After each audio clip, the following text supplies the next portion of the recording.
and the possible conflict between America and Russia over Ukraine crisis still continues.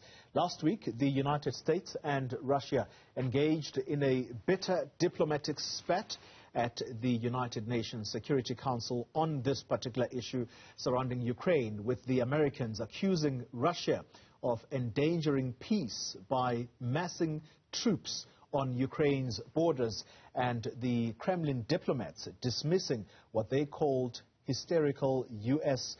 fear-mongering. Well, the analysts are warning that this conflict will have a global impact, even on South Africa. Let's get more detail now on this as to what started this particular issue in the first place. We speak now to international relations expert Brooks Spector and the acting U.S. Consul General Will Stevens, who joins us from Cape Town. Gentlemen, thank you very much for your time. If I could start with you, Consul General Will Stevens. On Saturday, an hour-long conversation on the phone between the U.S. President and his Russian counterpart. What can you tell us about that meeting? Of course. So President Biden has been engaged in a flurry of diplomatic activities over the weekend and throughout the past few weeks to try to encourage, together with our allies, Russia to choose the path of diplomacy and dialogue. I think it's important to remember here how we got to this situation and who is the aggressor.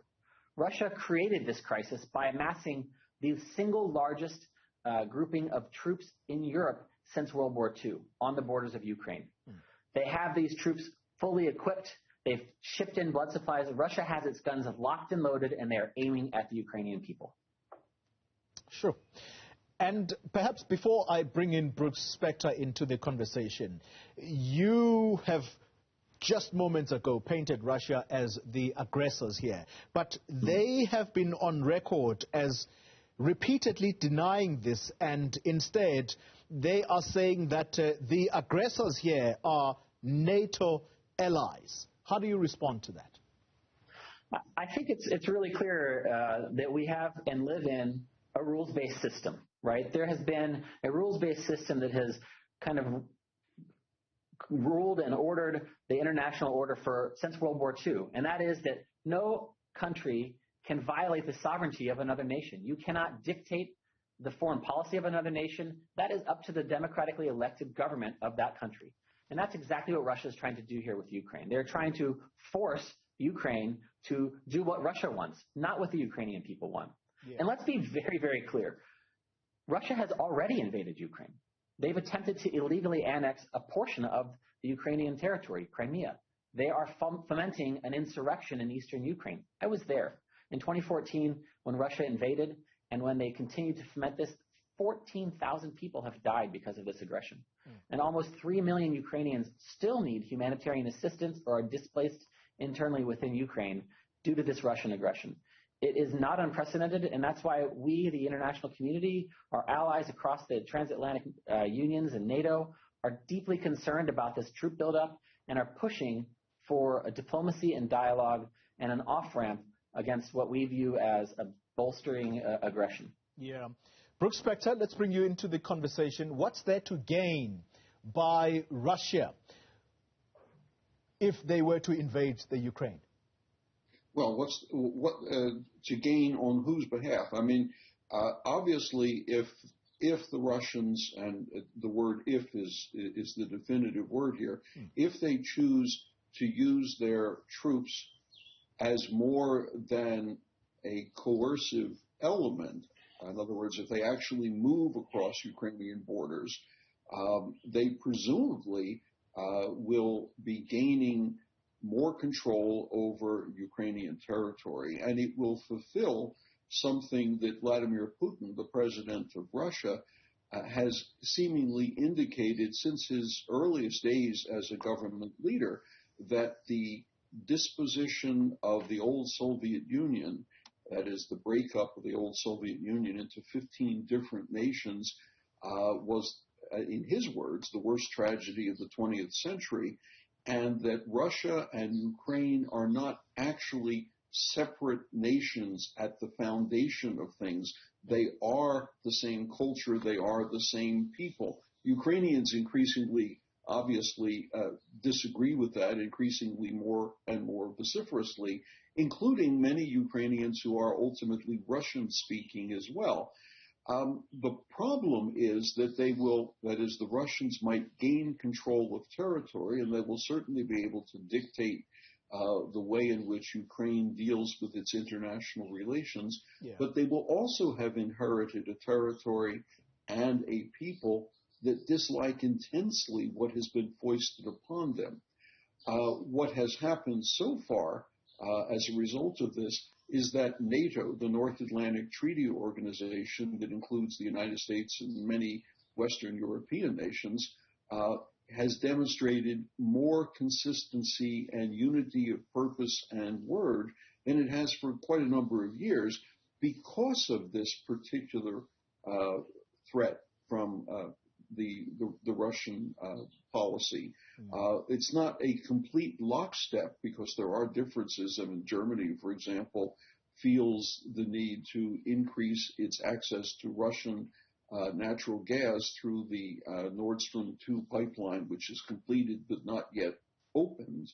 But by and large, you see almost every NATO nation expressing the view that this rupture in international structures, in international understandings, and in fact in the way in which disputes are settled, represents a foundational threat to NATO.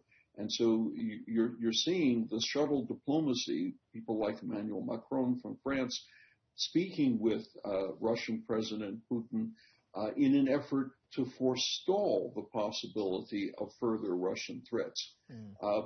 From the perspective of the Ukraine, what is gained now is a greater sense of national unity. What is at risk is the economy, which increasingly seems precariously positioned because investors shy away from such a circumstance.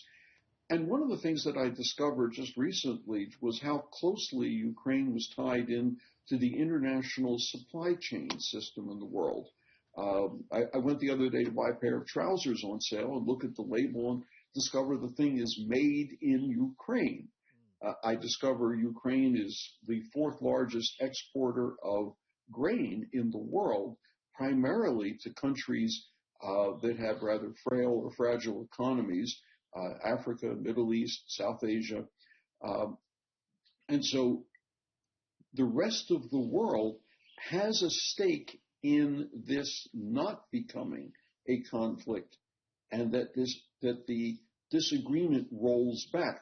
Of course, I mean, there are all the other things. The international foreign exchange world will be considerably roiled by actual hostilities, and you will find that will harm some countries, perhaps South Africa, because its currency tends to be volatile, rather more dramatically than otherwise.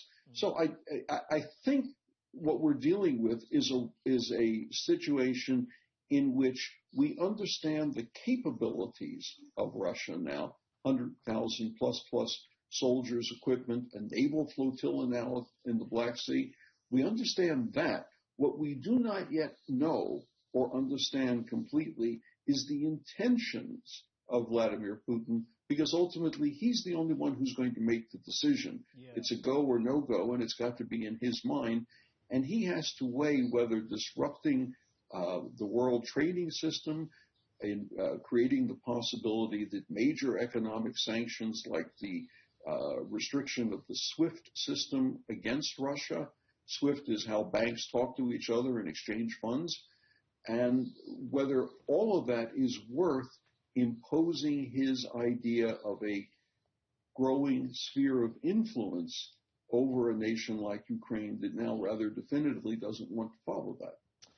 U.S. Consul General Will Stevens, you get to have the last word. How imminent is the threat by Russia to invade the Ukraine? And couple in that answer the possibility of the U.S. intervening militarily on behalf of Ukraine, the catastrophe that will bring or that will result from this action? Yeah, I think it's important to lay this out in two kind of very clear choices. A choice between escalation and massive consequences for Russia and the Russian people and the people of Ukraine, and as Brooks so eloquently laid out, the entire world and the world order. Or diplomacy and dialogue. This is Russia's choice. No one is forcing the Kremlin to put 100,000 troops on the border of Ukraine. Ukraine poses no offensive threat to Russia. No one is forcing them to launch these disinformation operations. They have a choice to pursue diplomacy, to pursue something that will create what we believe is a stronger and more secure Europe. We can talk about and have a discussion about our security concerns and create a durable solution for European security. This is the choice we want, and it's why we've engaged so aggressively in diplomacy. It's why that we are working so hard to kind of work with our allies.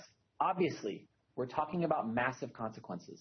Yeah. We're talking about sanctions and things that will have significant impact on the people of Russia. There are sanctions in place already. We have put in a series of sanctions when Russia attempted to illegally annex Crimea, when they started fomenting insurrection in Donetsk and Luhansk in eastern Ukraine. And there are more sanctions that we are prepared to implement many consequences together with our European and transatlantic allies. That is something we're prepared to do. Additionally, with NATO, there are many countries that border this area that are members of the NATO alliance. And it is our responsibility to protect those countries and protect one another as members of NATO. So we have moved troops along into Poland and other countries at the request of those countries in case as Russia continues to show this aggressive action. And we continue to support the Ukrainian people and respond to their requests for assistance and humanitarian aid and military assistance. However, that does not look like American troops on the ground. That is offensive and defensive weapons for the Ukrainian military, something that we've been supporting them with for many years now.